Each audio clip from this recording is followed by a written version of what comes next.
Já no Palmeiras a pergunta é: Paulinho jogará a final dessa quinta-feira? E fala também sobre um ex-jogador do Palmeiras que se valorizou demais na Europa, as últimas no mercado, bastidores, finanças e muito mais. Fala aí pessoal, sou Jorge Nicola, bem-vindos a mais um vídeo do canal, sempre bom ter vocês por aqui, só pedir para deixar like, se inscrever no canal e ativar as notificações. Preciso falar agora sobre o Palmeiras, ou melhor, sobre um ex-palmeirense que tem feito enorme sucesso na Inglaterra. Eu me refiro a Vitor Reis, zagueiro de 19 anos de idade, cria da academia e vendido para o Manchester City em janeiro por 232 milhões de euros, melhor, 232 milhões de reais ou 37 milhões de euros. Ele já se valorizou desde então 16 milhões de euros, figurando numa seleção de jogadores brasileiros que mais valem na Premier League, o principal campeonato do mundo. Essa seleção foi feita pelo Transfer Marketing, um site especializado em dar valor aos atletas. Importante contar que, além de figurar nessa seleção dos brasileiros mais caros da Premier League, o Vitor Reis teve uma valorização de 16 milhões de euros e é o brasileiro que mais se valorizou nesse período de janeiro até março. Ele é também o quarto jogador mais valioso do mundo entre todos os atletas que nasceram no ano de 2006. Você deve estar se perguntando, tá bom, sou palmeirense e o que eu tenho a ver com essa história? Saiba que todos os jogadores do Palmeiras, negociados com clubes da Europa e que se valorizam, que jogam bem e se firmam por lá, garantem ao Palmeiras um status importante. O São Paulo se beneficiou demais dessa fama de bom vendedor e de bom formador de atletas alguns anos atrás, quando negociava jogadores para o exterior. Era o clube que mais faturava com vendas de jogadores. Hoje esse status pertence ao próprio Palmeiras e também ao Flamengo. Bora falar agora sobre o Palmeiras, quando é que Paulinho estreia. O segundo reforço mais caro da história do Palmeiras, 18 milhões de euros. Além dos repasses em definitivo de Gabriel Menino e também de Patrick, Paulinho ainda não estreou e existe uma esperança, uma expectativa, um sonho do torcedor alviverde de que o Paulinho apareça para o confronto contra o Corinthians nessa quinta-feira na Neoquímica Arena, jogo que vale o título do Campeonato Paulista, mas a tendência é que o Paulinho nem sequer seja relacionado. O Palmeiras chegou a deixar vazar a notícia de que existia essa expectativa, mas a verdade é que o Paulinho está num cronograma bastante distante da sua estreia. Ele já fez na segunda-feira um trabalho com bola, mas foi uma exceção no cronograma de atividades do atacante, que ainda segue sob os cuidados do Núcleo de Saúde e Performance do Palmeiras. Ele não está liberado para fazer todos os trabalhos em campo. Ele faz um ou outro trabalho em campo, a maior parte ainda é sob supervisão do Departamento Médico e Físico. Vale lembrar que o Paulinho havia sido submetido em dezembro a uma cirurgia por conta de uma fissura óssea causada por estresse.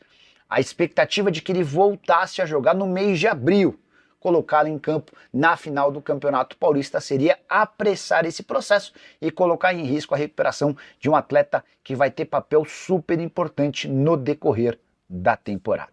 Preciso falar agora sobre Abel Ferreira, que tem boa marca e aproveitamento em finais pelo Palmeiras, mas vai precisar superar uma baita adversidade para se sagrar campeão paulista nesse ano. Você lembra, né? Jogo de ida no Allianz Parque, vitória do Corinthians por 1-0. Isso significa que o Verdão só sai campeão paulista na quinta-feira no estádio do Corinthians se vencer por 2 ou mais gols de diferença ou se vencer por 1 gol e superar o trauma dos pênaltis, e também Hugo Souza, que é excelente pegador de pênaltis. Pois bem, o Abel vai para sua 14ª final pelo Palmeiras. E eu me refiro apenas a jogos com finais de mata-mata ou mata.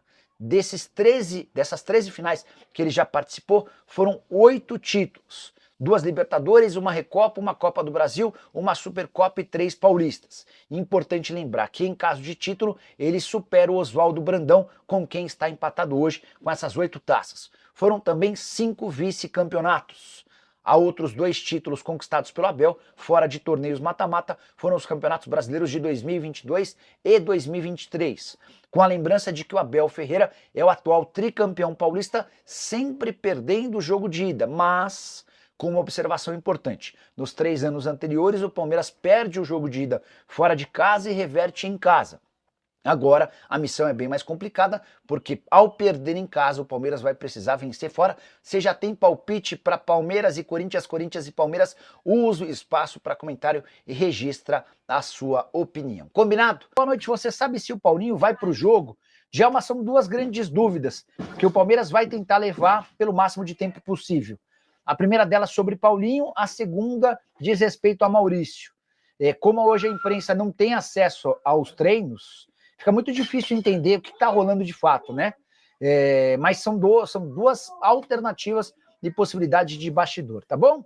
O Matheus Cavalcante com o primeiro superchat da noite. Palmeiras estaria dentro da regra do fair play, já que gastou quase 400 milhões em reforços. Vamos lá, Matheus, essa é uma bem importante, até porque muita gente faz confusão. Hoje, inclusive, a Leila Pereira voltou a atacar clubes que devem. E aí a gente pode encarar, inclusive, essa crítica da Leila ao Corinthians, que é adversário do Palmeiras na quinta-feira, na final do Campeonato Brasileiro. Ela disse algo como, olha, distorção mesmo não é o gramado sintético, mas você disputar um campeonato com um clube que não paga ninguém e que vai contratando uma série de jogadores.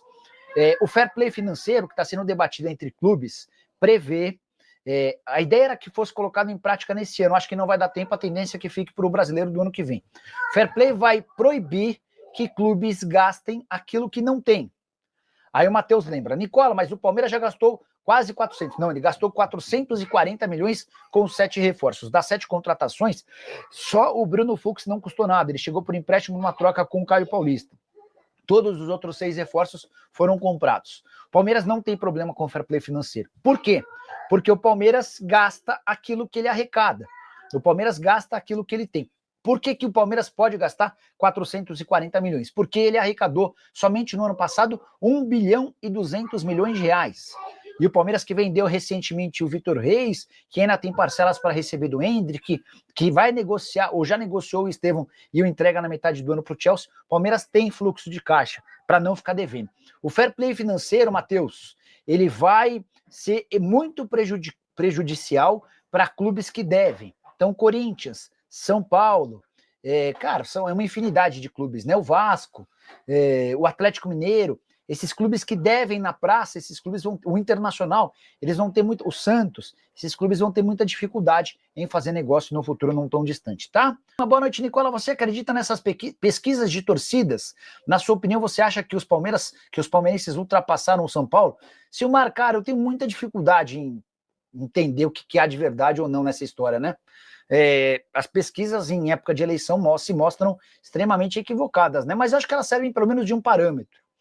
Nicola, Mauro Júnior no Palmeiras. Na semana passada o André Hernan trouxe a notícia de que existiu interesse. Eu conversei com um dos representantes do Mauro Júnior e posso contar que o Palmeiras, o Botafogo e o Red Bull Bragantino sondaram o staff do atleta. Ele tem contrato com o PSV até o meio do ano. Gostaria de voltar ao Brasil porque tem 25 anos de idade e entende que se repetir no Brasil o sucesso que ele faz na Holanda, ele será convocado para a seleção brasileira. Como ele está há poucos meses do fim do contrato, o vínculo se encerra em 30 de junho, o Mauro Júnior pode assinar um pré-contrato. Mas ainda não há propostas oficiais, nem do Botafogo, nem do Palmeiras, nem do Red Bull Bragantino, tá bom? Bora fechar o vídeo para falar sobre o Palmeiras e também de Leila Pereira, que na semana da final do Campeonato Paulista resolveu cutucar o Corinthians e também outros clubes que devem. O presidente foi perguntado a respeito dos principais problemas do futebol brasileiro e disse o seguinte, abre aspas, clubes que atrasam salários ou imagem, atrasam compromissos com outros clubes e continuam competindo em igualdade de condições. Isso cria distorção no campeonato. Essa é uma pauta extremamente importante e sensível para alguns clubes, mas vamos bater forte nisso, porque o Palmeiras compete em igualdade de condições e paga em dia, mas exigimos que outros clubes também paguem em dia, fecha aspas. A Leila está afirmando que vai insistir num projeto que havia sido criado no ano passado de fair play financeiro. A intenção é que essa ideia progredisse e se tornasse realidade já no Campeonato Brasileiro desse ano, mas estamos às portas do Brasileirão, que se inicia no próximo final de semana. A tendência é que o fair play financeiro passe a ser adotado somente em 2026. E o fair play financeiro promete punir clubes que têm dívidas com atletas, outros clubes, empresários e afins. A Leila completa sobre o tema, abre aspas, não é o gramado sintético que cria desequilíbrio nas competições, e sim a falta de fair play financeiro. Recado direto pro Corinthians, rival do Palmeiras na final do Paulistão, e também para uma série de outros clubes. Só para lembrar que o Corinthians, por exemplo, deve e tem sido cobrado na CNRD pelo Cuiabá, na FIFA pelo Matias Rojas, isso para não falar de outras dívidas. Só para completar, quero contar que o Palmeiras vai aumentar a sua equipe de seguranças para o confronto contra o Cerro Porteño no Paraguai, marcado para 7 de maio, Libertadores da América. Palmeiras e Cerro se estranharam depois de atos de racismo contra o Luigi em um jogo da Libertadores Sub-20. Na segunda-feira da semana passada, durante o sorteio da Libertadores, o vice-presidente do Palmeiras, o Paulo Boas, chegou a discutir com um dos dirigentes do Cerro Porteño. E você, o que pensa sobre essa cutucada da Leila? Ela tá certa? Ela tá errada? Eu concordo com a Leila em relação a essa distorção causada pela falta de equilíbrio financeiro e, mais do que isso, pela falta de pagamento dos clubes. Mas uma coisa não tem nada a ver com a outra. Não é porque você tem distorções criadas pela inadimplência que você pode aceitar, por exemplo, o gramado sintético. São dois bons debates e o ideal seria que a gente não tivesse clubes que devem e não tivesse campos de gramado sintético. Você pensa diferente? Concorda? Já usa o espaço para comentário e registra a sua opinião. Só não esquece de deixar like, de se inscrever no canal. A gente se encontra. Família, ficamos aqui com um giro de notícias do Palmeiras, informações exclusivas e atualizadas para você ficar por dentro de todas as informações e não perder nada. Chega deixando seu like e se inscreva nesse canal, ativando o sininho de notificação. Um grande abraço no seu coração. Segue mais, até o próximo vídeo. Vamos para cima, vamos que vamos.